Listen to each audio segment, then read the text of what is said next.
welcome back to the channel. Happy New Year, and I hope you had a great Christmas this year. Well, last year now. So today, what I want to try to get accomplished is we want to get these floors finished up. We want them to get the rust bullet on them, and we want to get the fiberglass to cover up the holes so that we can be done with the floors minus the metal that we need to cut that's going to go where the luggage rack is. If we have time, we're going to work on that some today as well. And then if we have more time, just depends on how much time I got this weekend, we're going to try to heat wrap the exhaust as well. I got some of that for Christmas, so we are going to try to get that put on and see how it looks.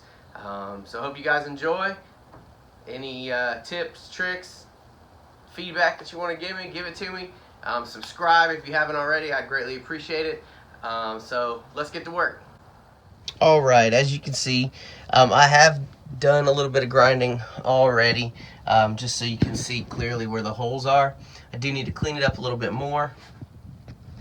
I also want to show y'all something very interesting, and I don't know that if it has something to do with the prep work that I did. Maybe I didn't do enough, but I noticed over here where the rust bullet was applied, I peeled off some of this right here. You can see real well. I noticed that it was kind of bubbling up, so I kind of hit it with a screwdriver a little bit, and you can see that it rusted underneath that rust bullet. So I don't know if I didn't clean it up well enough to where moisture was still able to get under it. I'm not sure. There was a couple. There's another spot, here and there as well. But it looked like this right here. You can kind of see right here where it's bubbling up. So I'm not sure if that means I didn't do a good job prepping, or if this stuff's just not as good as I originally thought that it was. So we're going to blame it on the prep work. We're not going to blame it on the product. So we're still going to use it to do this side. And then I'm going to sand down that side over there too. And we're going to just make sure it's cleaned up good. And probably just throw another coat over there as well. And hopefully that will help. I can see myself replacing these floors completely in the future. But for right now, I just want this thing running and driving. Not planning on it being a show car. Just something I want to be able to put around town with. So, all right, let's get started.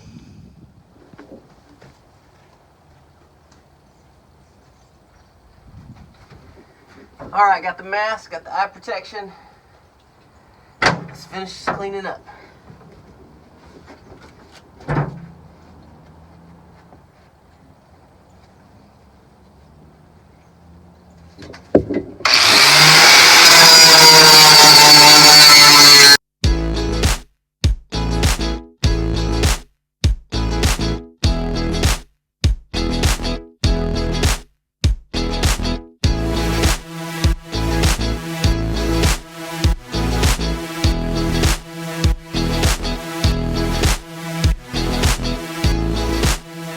All right, so you can see by looking at the floor that that rust bullet stuff, like I said, I'm going to blame it on the prep work that I did.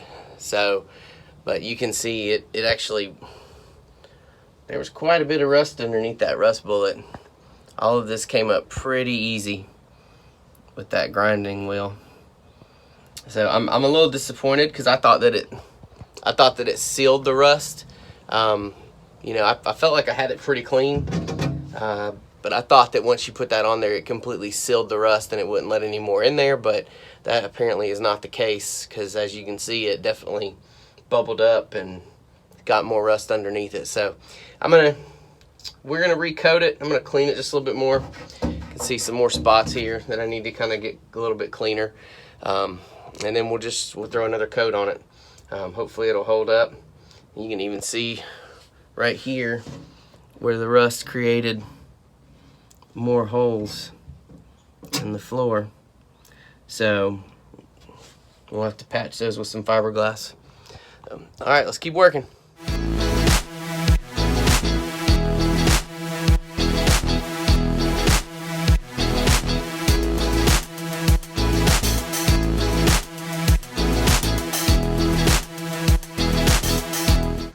So we're going to open this up. We're going to stir it for about 3 minutes and then we'll put our gloves on, use our brush, and get it coated.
Alright, so we got everything coated over here. Now this all looks like one color. We got the fiberglass pushed in down there for the holes. Also recoated this front section here and fiberglass the little holes up here. There wasn't any issues with this area.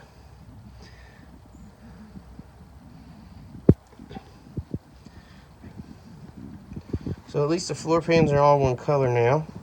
So we'll let this dry. Still got to do a second coat on it. It says this could take 2 to 4 hours. So it's not super hot out here today. So probably dry and closer to the 4-hour range. So we'll see what we're going to do next. All right, so while we are waiting on that to dry, we're going to go ahead and mess with this heat wrap. Never messed with heat wrap before, so we'll see how it is. Instructions say wear long sleeves, gloves, and soak this in water before you start wrapping it so you don't get fiberglass all in your skin. We have the little metal zip tie straps. I got one already on here. So this is probably going to make a huge mess, but we're going to go with it. It's going to be wet, and the gloves are going to be wet. We will see how it turns out.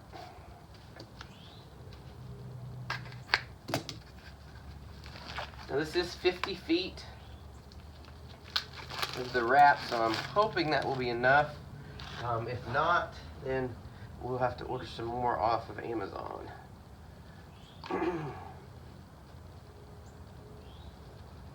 I'm just going to soak this whole thing here.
All right, there we go. So that's that. Looks pretty good. I like it. I did read that it said that those band clamps aren't the best, so you could get just a regular metal screw-on band clamp. So I am going to get some of those. I don't want that coming off and coming unraveled. That was too much of a pain. So, but I'm happy with it. Looks like we a little loose right through here.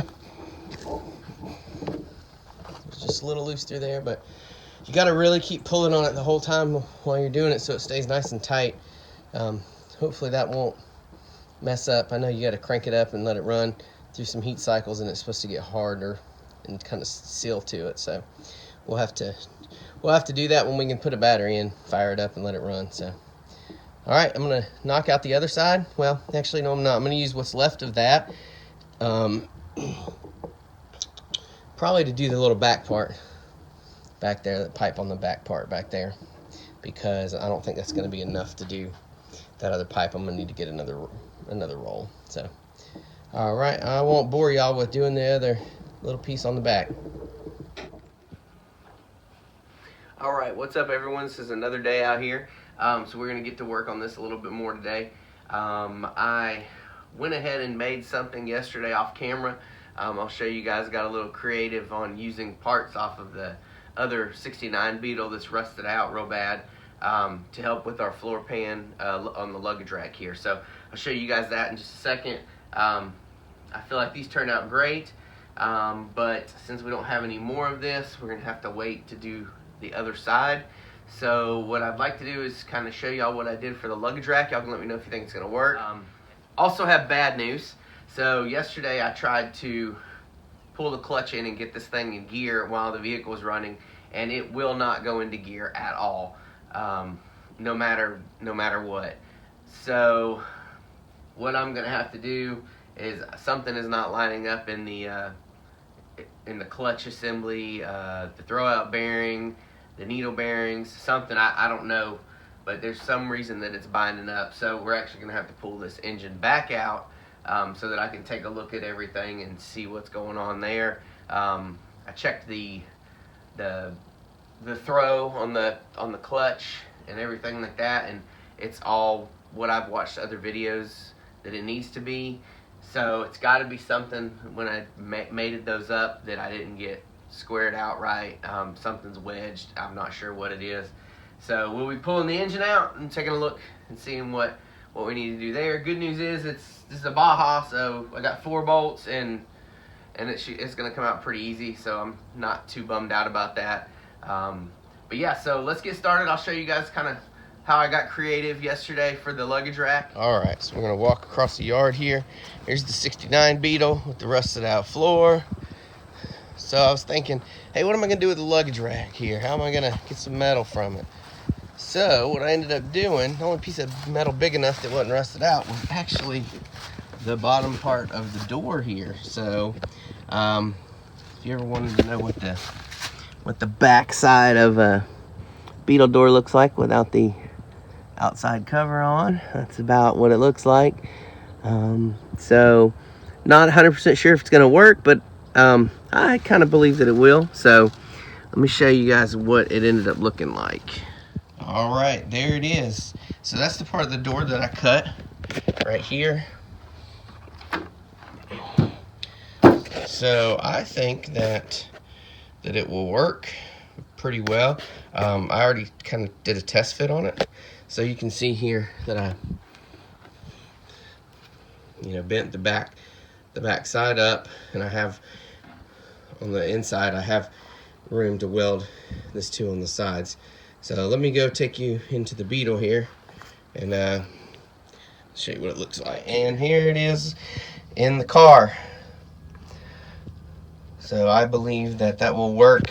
I can do some welds on the side over here and welds on that side, and then we can go along the back as well and weld it up. So now the first issue and the first thought that I had was, well, it's very thin metal.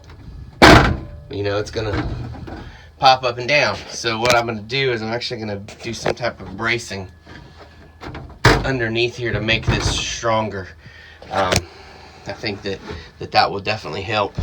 The other question I had was in regards to, let's see if we can see it from this side.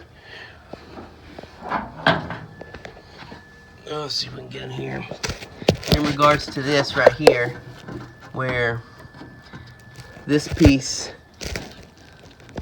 right here goes up and touches that, I had some metal there that I had to cut out.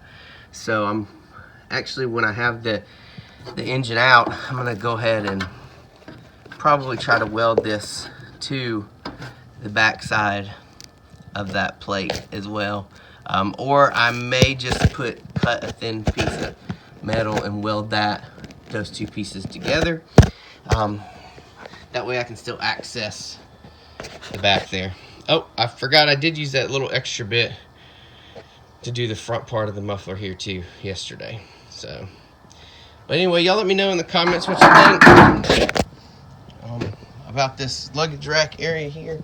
I'm pretty sure that once I throw some bracing underneath there, on the bottom side of that, I think everything will be all right. Saved me about $140, $150 to buy the whole replacement piece, to just need the bottom half. So I think it'll work perfect.